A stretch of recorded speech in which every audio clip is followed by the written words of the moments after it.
Welcome to my office.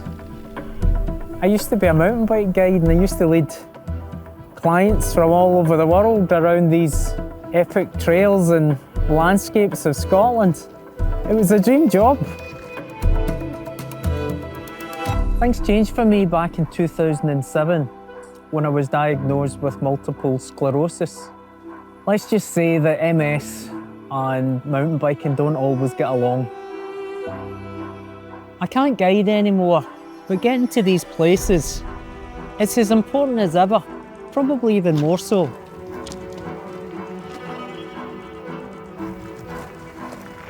I'm a champion for the charity Overcoming MS, and just like them, I want the world to know that MS isn't necessarily a death sentence.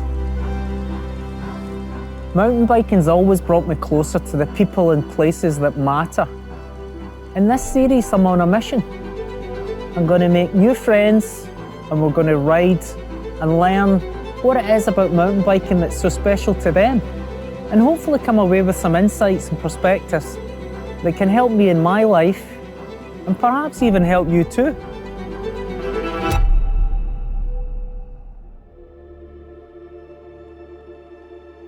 A big part of me was relieved when I finally got sentenced, because it was hanging out. I knew where my life was taking me, and it was a relief for the penny to finally drop. And that is dark, you know, when rock bottom becomes the comfortable.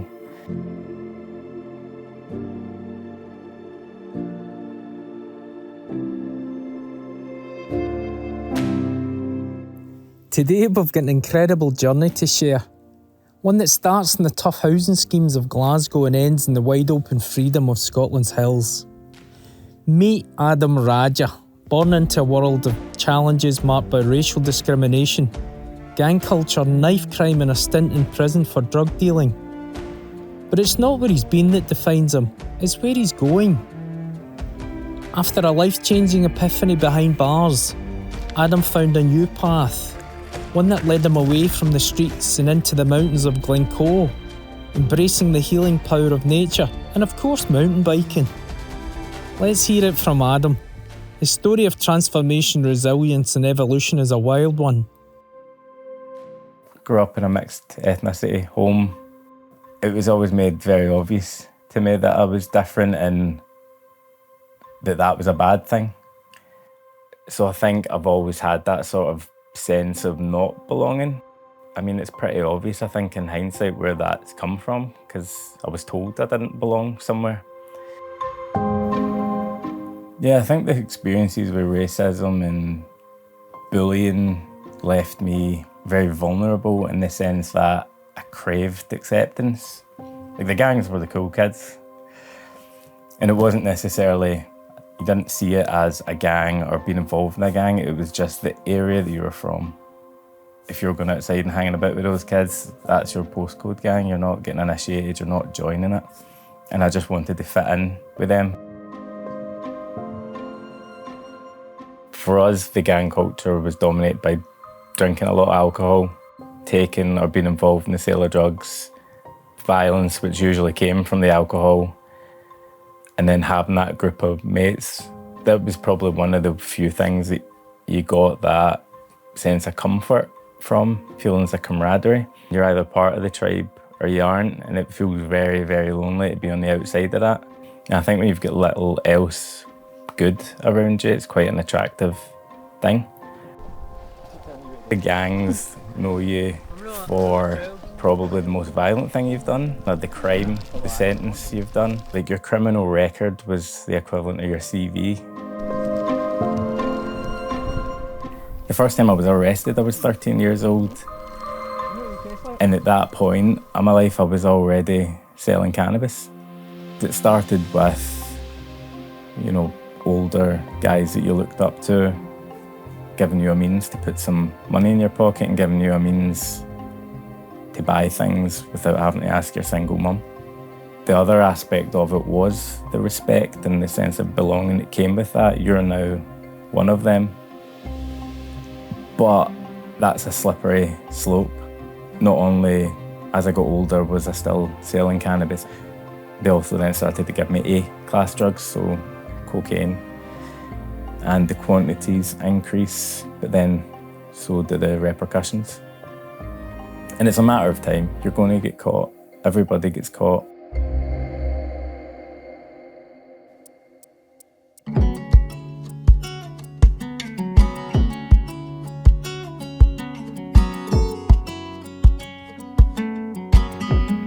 What does a wolf sound like? A wolf?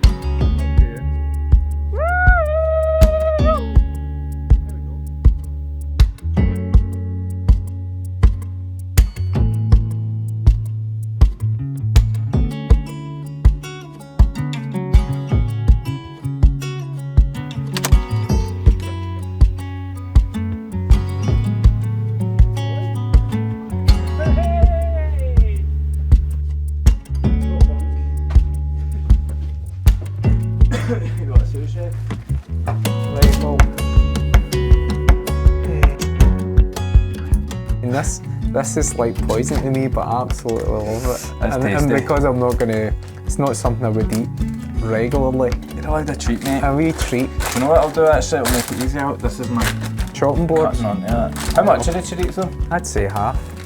Andy would say whole.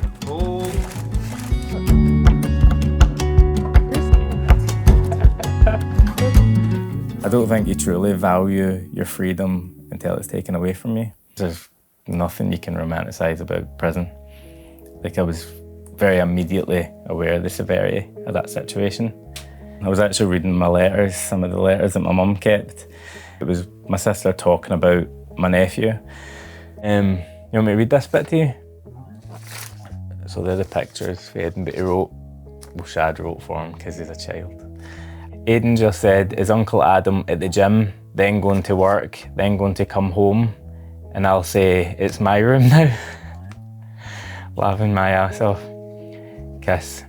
It's like my bedroom was a cupboard, but my sister lived there with her son, so he was just sleeping in a bed with her. So when I went to prison, it meant he had a room. But we used to sit in that room and just play games and watch TV.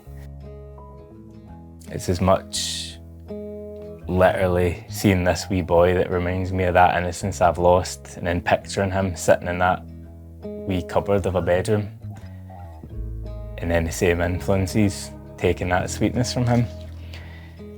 And I think he was every bit as susceptible to it as I was. You know, he's mixed ethnicity, same area, dad not there. And then the one male in his life that should be that positive role model is showing him what he shouldn't be in life. So I'm just glad at that age that he did think I was at work and did think I was at the gym. There's like a photo of me here, and I'm like swinging him around my gran's back garden. And that's what freedom feels like as well, today, like that moment.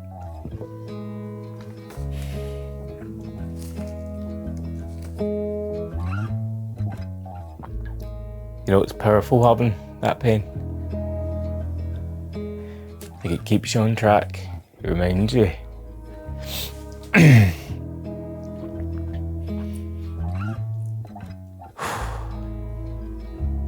And yeah, he's done me proud, like he's a good boy and did stay out of it. Got to work on his art though.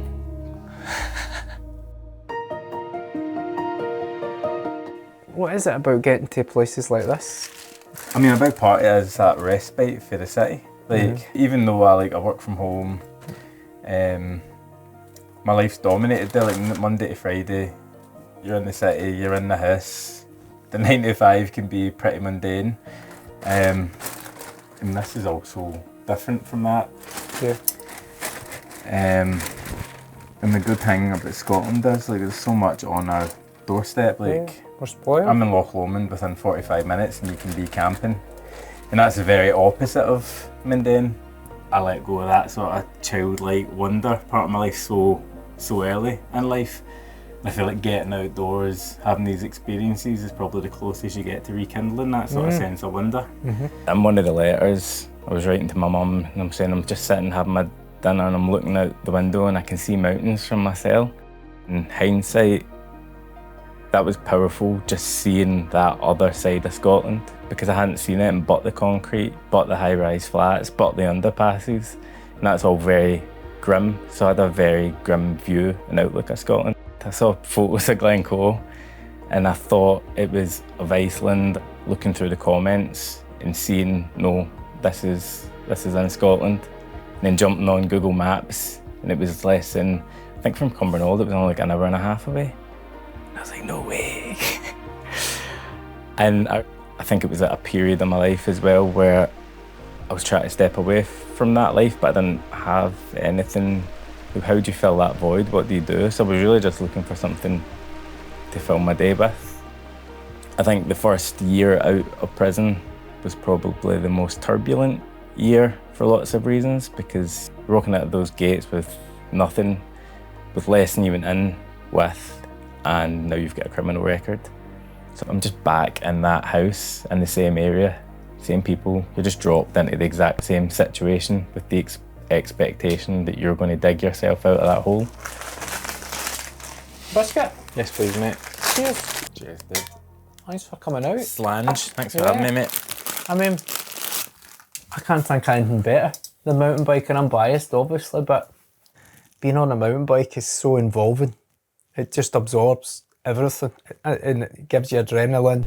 Anyway, everything comes into it, navigation, technical skills, the whole shebang, and it gets you places faster. You can experience more. And I'm very fortunate to now be able to experience that feeling on an e-bike, which means that I can go even further. Yeah, it's just one of those things that makes you feel like a kid again. Like I've always had a bike in my life, I just wasn't riding it on trails or down mountain bike routes. We were riding mountain bikes, but we were riding them around the council estate and riding around the underpasses. We weren't taking it to the trails, and we could have if it was on our radar. Yeah. I don't know how lame that maybe sounds, being like, oh, me posting about my adventures can influence people. But I've genuinely been getting messages like that, and I've got a love-hate relationship with social media. It can be hard to maintain, and sometimes you're like, why am I posting bother? stuff? But see, when you do get those messages, it kind of gives you purpose. Because I don't want to celebrate my adventures for the sake of celebrating, to rub it in people's faces. So if you can have some purpose and bring some more folk along on the ride. Exactly. Yeah. My cardiovascular health is getting better. Hiking and just exploring with my camera, you're making these memories. You're seeing some of the most beautiful things I've ever seen. Nothing's as fun as riding a bike fast. And I think they all just bring little things to my life that, yes, I'm not doing any of them amazingly or at an elite level, but it's given me a quality of life that I'd never thought I could have at one point. If I'm honest, I've got to a position where I've got almost everything. I've got more than I thought I could have. You know, I've got a happy life, I've got hobbies, I've got a community again, I've got friends. So if there's something that I can do with my story, my experiences, and maybe so that some people don't make the same mistakes I do, or did, but they can also bounce back and see other opportunities, other things that they can do another way in life. I hate to harp on about Glencoe, right? But Glencoe is always going to be special to me, because the first time I went there, I remember that shift, and it wasn't necessarily a shift in going, okay, this is where I want to be, or this is where I want to go. What happened was that everything just went silent. I've always struggled with the things that have happened in my past. I'm always processing them, I'm always regretting certain things. And that first time in Glencoe, I was thinking about nothing but awe and wonder, and just taking in the sights. But Glencoe gave me a glimpse into how good life could be and what my life could look like. Do you think it's fair to say that the mountains and what you found in the mountains have in some way saved you? I think I've always been looking for a saviour in life. I've always wanted to have something to point to and say this saved me, but I think the more I've dwelled on it, the mountains didn't save me, I saved me. But the mountains gave me the perspective to be able to do so and gave me the distance between the situation I was trying to move on from. I do regret a lot of the things from my past, but I'm very conscious of why I made certain decisions and how that's shaped me today. And if I'm honest, I don't think the highs would be as high today without those lows. Oddly enough, I've learned more from those experiences than I have anything else in life. And I've learned who I want to be by being who I didn't want to be.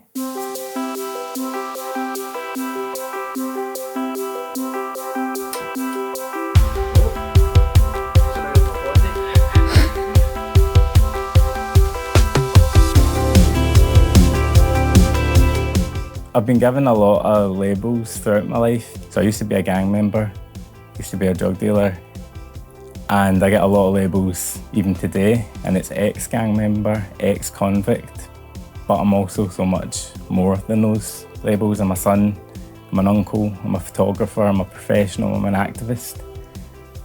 You know, I've never really been proud of myself in life, but I'm proud of the way I own the new labels and the new labels that I've given myself. Maybe I was a gang member, and maybe at one point I was a drug dealer and a criminal. I put so much distance between myself today and those labels that, yeah, I think just for the first time I'm proud of myself and I'm proud to share my new labels with the world. I just wanted to say that.